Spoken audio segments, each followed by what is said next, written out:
Welcome to Grow Getters with host Davis Michaelsen, who's looking for and discovering agriculture's most inventive side hustles. Grow Getters is sponsored by BASF. Get 0% financing on their top fungicides today. Talk to your retailer to get started. Hey there, everybody. Davis Michaelsen here. Thanks for tuning in for another episode of Grow Getters. If I may ask, please don't forget to like and subscribe so you don't miss a single episode. Today, we've got a very interesting conversation with a first-generation farmer who has then brought the second generation on board. Dave Gottenborg and daughter Erin Michalski from Eagle Rock Ranch in Colorado.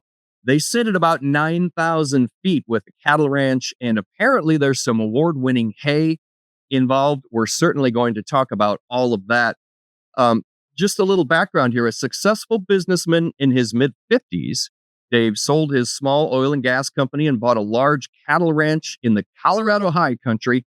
As his wife says in a video, quote, "He has always been a dreamer. He thinks of something, and then he does it, to the amazement of a lot of people." With that, let me bring in today's guests, Dave and Erin. Great to have you with us on Grow Getters. How's everything today? It's great. Thanks for having us. Thank you. We're excited to be here. Absolutely. Erin, I'm anxious to talk to you, but let's go back to that first generation farmer. And it all started out with two teenagers with a dream. Dave, pick up the story there, if you would, please. Well, I was a service brat growing up. Moved all over the world and didn't have access to TV or anything like that. So it's always libraries and books and reading, and I just read about the American West and the lifestyle. Looked hard for a job on a ranch when we finally moved to Denver in the mid '60s. Found a place or a job up in Estes Park.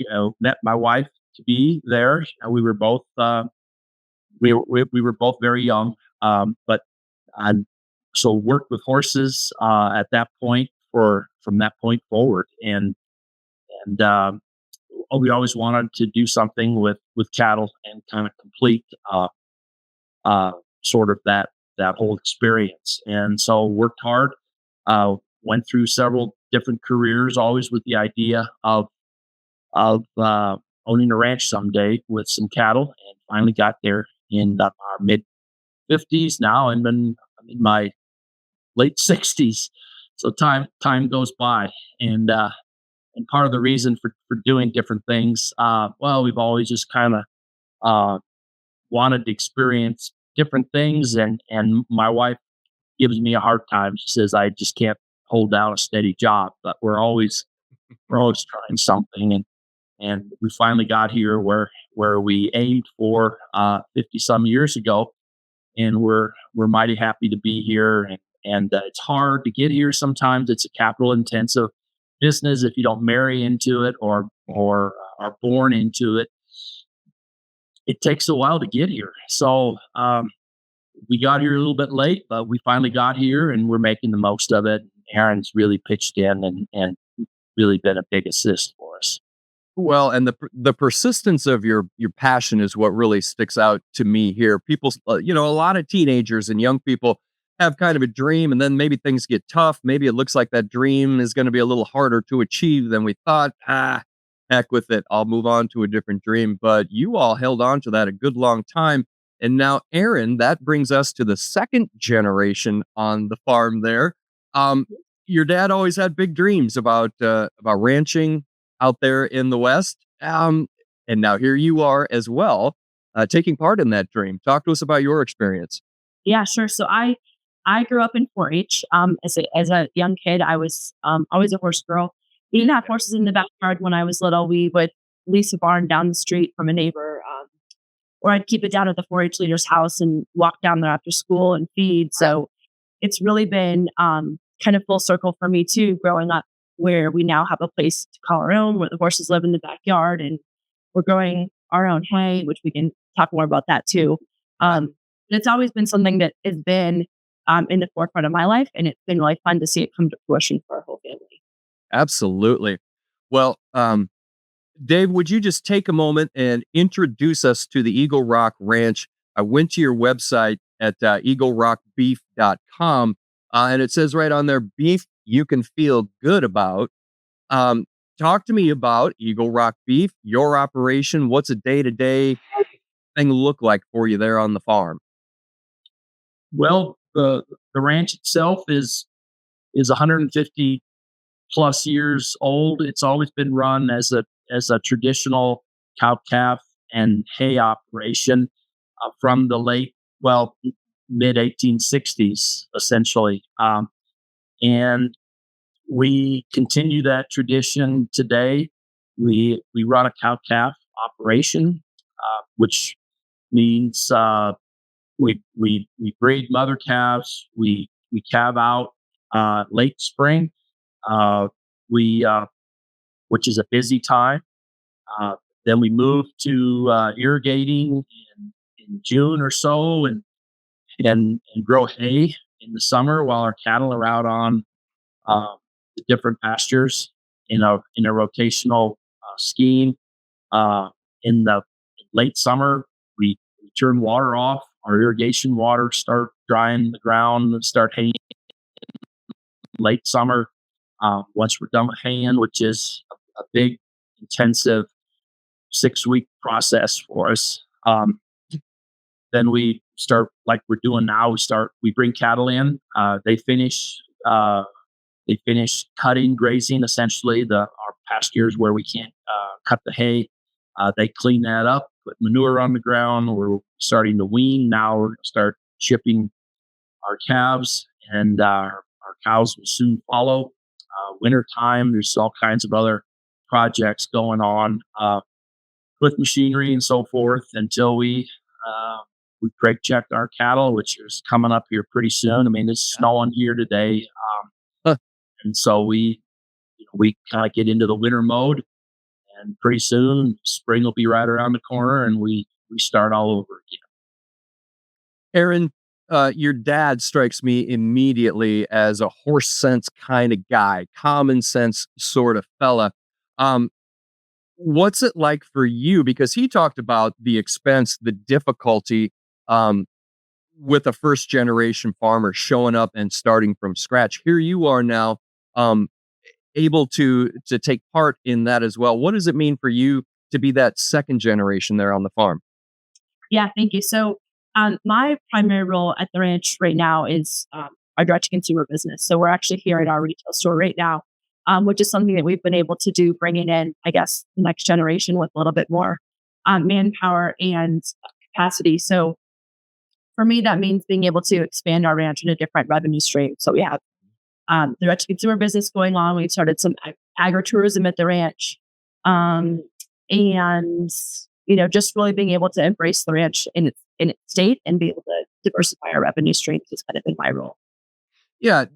Dave, was a diversified revenue stream part of that teenage dream? Like, okay, we're going to get to the farm. We're going to get to the ranch. We're going to raise cattle. We're going to make hay, but then we're also going to do a direct to consumer thing. We're going to do this. We're going to do agrotourism, all that sort of stuff. Was that originally part of the plan? That's a great question. Absolutely not. I I put down my Zane Grey novels and so forth, and I thought I'd be living a pretty quiet life out on the range with my horse and my dog. And that, unfortunately, hasn't quite worked out. But you make lemonade out of lemons or what have you. We've got a lot of things going on, and I'm very sensitive to the fact that ranchers and farmers today progressively are getting older. It's harder to find people to work in this line of work. It's harder for farmers and ranchers to stay on the land when developers, water providers are coming by frequently, offering fairly large sums of money for land, for development, water for an urban front range that's expanding. So it became apparent to me early on that ranchers and farmers need other sources of income to survive. Historically, the saying goes, behind every successful farmer or rancher is a wife who works in town. Mm. And that is an unfortunate or fortunate. I don't pass judgment on any of that, but it's a fact. It's a fact of life. And how nice would it be for the whole family to be able to afford to stay on the farm or the ranch, Right. and that entity to support the family and subsequent generations. So this has been in the front of my mind really since we got here, is how do we diversify? Calf won't pay all the bills. So like Erin was saying, agritourism, recreation, fishing, hunting, wildlife viewing is coming. It's kind of here, and it's in its infancy. So what are our attributes? How can we take advantage of them and monetize them, really, to enable farmers and ranchers to stay on the land? Yeah. I understand that you produce award-winning hay over there. Let's talk about that after this musical selection. I've written you a jingle about the delicious hay that you grow there at Eagle Rock Ranch. It goes a little something like this.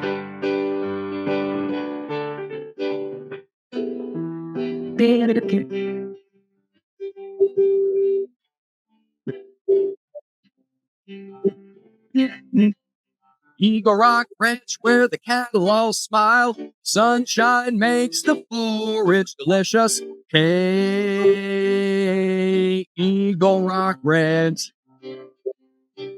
Oh, Eagle Rock Ranch, nestled up in the mountains. Takes half a day just to get the mail. Hey, Eagle Rock Ranch. So talk to me about that delicious Eagle Rock Ranch hay. Sure. Yeah. So we, like you said, we're sitting at about 9,000 feet, and our ranch is far from flat cropland you'd see somewhere in the Midwest. But we are able to grow really nutritious hay for both our horses and our cattle, and then we sell what we don't need. But we grow mostly Timothy hay. Here we have a short growing season from about middle of June till September, early September, and then we try to get all of our hay put up at the latest by the end of September. But it's a very short growing window. The short growing window is advantageous for the quality of our hay, though. We just get that one cutting off of it, so it's protein rich. It sustains our animals very well. And as mentioned, we entered it into the Colorado State Fair this year, and we're proud to bring home the Best of Show Grand Champion grass hay. So that's the purple. That's the purple. Purple and I love that. Well, congratulations on that. We will be right back after a word from our sponsor. We can't control the weather. We can't affect the global demand for corn and soy. We can't even fix that piece of equipment you swear is still good if you just have the right part. But BASF can offer you 0% financing on our proven, consistent performing fungicides. Our grower finance program is here to help you maximize your yield potential and savings with 0% APR on some of the highest performing fungicides available until March 15th, 2025. Because now more than ever, every dollar counts, and you can't beat 0% financing on innovative corn and soybean fungicides like Revitech fungicide, Revilock fungicide, and Veltima fungicide. Keep more in your wallet while improving your yield potential. Talk to your BASF retailer today about the Grower Finance Program to lock in 0% APR. Subject to credit approval, terms, and conditions. See BASF Grower Finance Program for details. Always read and follow label directions. There are a lot of different things here that we could talk about, and you've mentioned them just a little bit. Agrotourism. On here, I've got curated experiences, fly fishing, ranch tours. Now, I know some of this stuff is kind of still in the works, still a little bit in the ideas phase. But Erin, would you mind just talking to us a little bit about some of that stuff? Agrotourism. Let's start with that word, shall we? Yeah, so a lot of that was born out of this retail storefront that we have over here in Fairplay, Colorado. We have customers that come in and buy our beef direct to consumer that's in the freezers back here. And we were constantly getting questions about wanting to come to the ranch. So one thing led to another, and we decided to start offering tours. So that's the extent of our agritourism at this stage. But we do offer tours of the ranch where customers and visitors to the area can book online and come visit us. We give them a nice tour of our facilities that are a bit progressive. I think being a first generation ranching family, we were able to kind of design what we wanted from the ground up. So Right. it's fun to talk through our facilities, and then we talk through some of the history of the ranch, walk through our cattle herd, let them pet the horses. And it's really a fun experience for customers to come see directly where their food comes from. So that's what we're Absolutely. doing in the agritourism space right now. For sure. And Dave, I'm confused about something in here just a little bit with there are migratory elk, and you can talk as much or as little about this as you want. You don't have to say amounts or company names or anything like that. But they are in talks with organizations that will pay for elk to have forage access. That's new to me. Will you talk to me about that just a little bit and what the benefit of that might be to the ground? Well, it's not just new to you, Davis. It might be new to a lot of folks, but basically it goes back to what I was talking about when you're presented with some challenges. How do you turn that into opportunity and so forth? So elk, we live in a very unique area where elk, it's been designated a severe winter range and the winter migration corridor and so forth. And our whole valley is pretty much set up that way. So historically, ranchers have been at war, so to speak, with elk. Elk they come off the high country where there's deep snow, and they come down into the valleys where there's less snow and available forage and water, essentially, in the winter. And of course, they eat the forage there, and that gets them in trouble with many of the ranchers, including my predecessors and so forth. That you kind of get into these range wars with them, and but it's kind of a futile exercise or a futile battle, essentially, because they just keep coming and they get tangled up in fences, and it's sad to sort of see when that happens. So we're trying to figure out ways to deal with that and make life easier for ranchers. Number one, who deal with torn up fences every spring.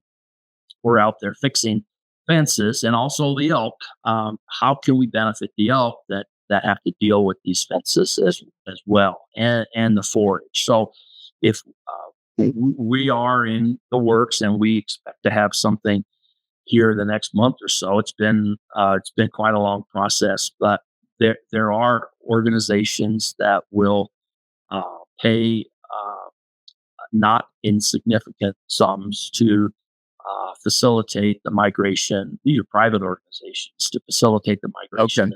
Yep. Through private ground. I mean, these are kind of wildlife organizations, hunting organizations, and so forth. All of whom have an interest in seeing elk thrive in an area that's seeing increasing development and more and more subdivision and more fences. How can we facilitate that? How can we help these elk? So they provide a yearly stipend, which enables us to put in wildlife friendly fences. It enables us to capitalize on our rotational grazing, that we're going to be rotating our grazing in any event. So why not facilitate the elk onto some of those areas that have been rested?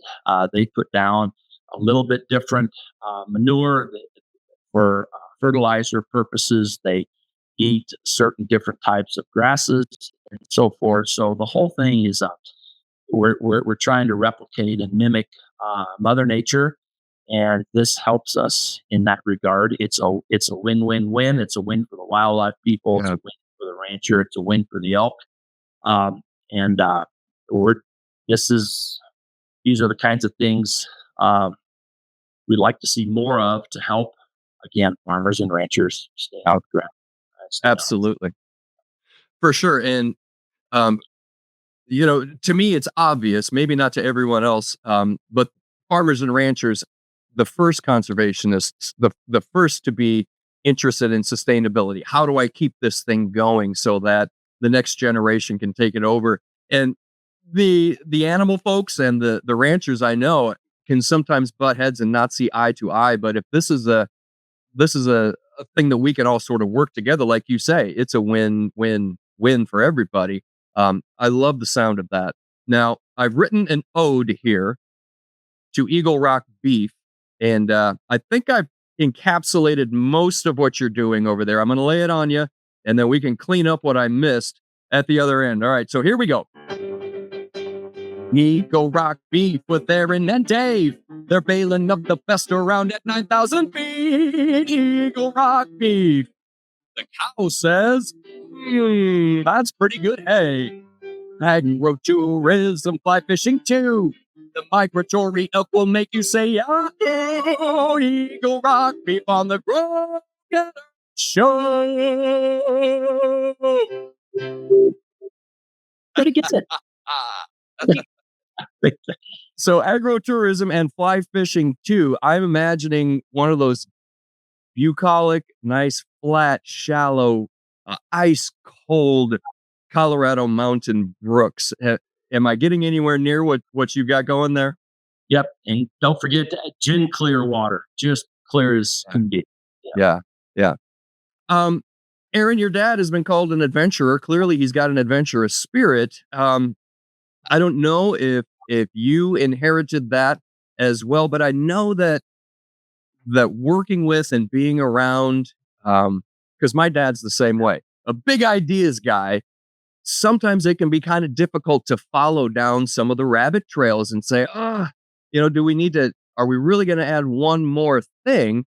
Talk to me about how that dynamic goes. What's it like to work with your dad? Yeah, I think for better or for worse, I think Dad and I are a lot alike. Neither of us sit still very well, or usually trying to do too many things, get ourselves both into too many things. So I think from that perspective, it actually works pretty well because both of us kind of squirrel the same way like that. It's always been, I've always lived, I guess, in an adventurous household. I would go back to saying, like, when I was a kid, my dad would do things that no one else's dad was doing. I remember one time he used to be a big mountain climber, which we haven't touched on, but he'd sleep in the backyard in the middle of winter just to like test out his gear. And, and the neighbors are kind of wondering what's going on next door. Yeah. He sailed across the Atlantic Ocean when I was in high school with my little brother. So he's always doing something that's not the norm. And I think I'm quickly following in his footsteps by, selling beef over here at 9,000 feet and raising my kids in the mountains and doing things a little bit differently too. So we actually, I think, get along pretty well that way. Well, Dave, I would like to lean into your experience just a little bit, your insight. Talk to someone who's maybe looking here who has had that dream and is thinking, man, if I could just, I don't care how many decades it takes me to save up to get it done. I got to get out on the farm. I can't explain it. It's just something that I got to do. Would you talk to that person and maybe what they need is encouragement? I don't know. What does that person need to hear from you right now? Well, don't be intimidated, would be my number one thought. People talk about being third, fourth, fifth, sixth generation ranchers. And to a certain extent, I'm envious of them. They've had dads and grandfathers, great grandparents kind of work through a lot of these issues that we're working through on our own. So there's been a fair amount of false steps or mistakes. I mean, but what we've also found, there's probably 1,000 ways of doing anything, and none of them are necessarily the correct way. There's different ways, and some work a little better than others. I'll grant you that, and your locality and what you have to work with kind of dictate a lot of that. You can learn. We've taken courses at Colorado State Ranching Legacy Program. We have wonderful mentors, a great veterinarian, and great friends, neighbors. That everybody. This business, Davis, I think is unique in the sense that you find people willing to share. It's not ultra Amen. like other businesses might be, Yeah. who aren't willing to share and want to see you fail. I think there's a lot of people that want to see us succeed, and don't be afraid. I guess another piece of advice: don't be afraid to think differently. We sometimes are, said you guys think out of the box. Well, I don't even know where the box is because we don't have boundaries. So we just try and figure out what works best for us in this location with the resources we have, and we find new ways of doing some things, and some of them are pretty good, and so that, and it doesn't, you don't need to start big. You can start small. With I mean, you can lease a lot of ground cheaper than you can buy it, for example. And if you're an innovator and want to take care of the land and the resources, that's what landowners are looking for. Is that kind of person. So go for it is kind of my final piece of advice. Yeah. Yeah. I love that. If we want to go for some Eagle Rock beef, Erin, eaglerockbeef.com, is that the best way to get there? That's correct. Yep. We ship twice a month, and it's all available online or in our retail store. Very good. Erin, I guess I'm curious, what's next? What's on the horizon for you? Is it just kind of maintain what we've got going here, or are you hatching up some big idea? Yeah, I think, right now, I'd be remiss to mention that I'm a mom of 3 kids, my primary job. So I stay pretty That probably busy. keeps you a little busy too, doesn't it? Yeah, that really should be my first job here, and then this kind of comes secondary. So right now I'm pretty busy raising my family. My kids are all active in 4-H and horseback riding and ranching, alongside of grandpa and myself too. So I think right now we're just trying to expand our direct-to-consumer beef business, which has been fun to see our beef get shipped to all 50 states over the past 4 years, and hopefully that just continues to grow. But to answer your question, I think our hands are pretty full right now with what we have going on. Absolutely. Absolutely. Dave Gottenborg, the outside of a horse is good for the inside of a man. And just looking at your face, I think you are walking proof of that there. I really appreciate you being here with us today, and sharing your story with us, sir. Well, you're mighty welcome, Davis. Thanks for having us. And you're so correct on that. When things get stressful or problems seem, you're looking for a way through them, getting on a horse and going out for a ride helps calm things down and puts things in the right perspective. So you're spot on. Yes, sir. Can confirm. And Erin Michalski, thank you for taking time out of your busy schedule with the family, with the business, and everything to be with here on Grow Getters today. Good luck to the both of you with everything in the future. I'm going to check in with you in a little bit and see where we're at. How's that sound? Perfect. Thank you for having us. Yeah, that sounds mighty good. Thank you so much. Good luck with your program here too, Davis. I think it's a great concept. Well, thank you very much. I appreciate that. Dave Gottenborg and Erin Michalski from Eagle Rock Beef. That's eaglerockbeef.com. And production support provided by Jack Heffron and Zach Zingula. Find Grow Getters on Farm Journal's YouTube channel and listen to it wherever you find your favorite podcast. So for Farm Journal Studios, I'm your pal, Davis Michaelsen for Grow Getters. Thanks for tuning in, and hey, let's get out there and grow get 'em, everybody. Grow Getters is a production of Farm Journal Studios, where no one grows alone.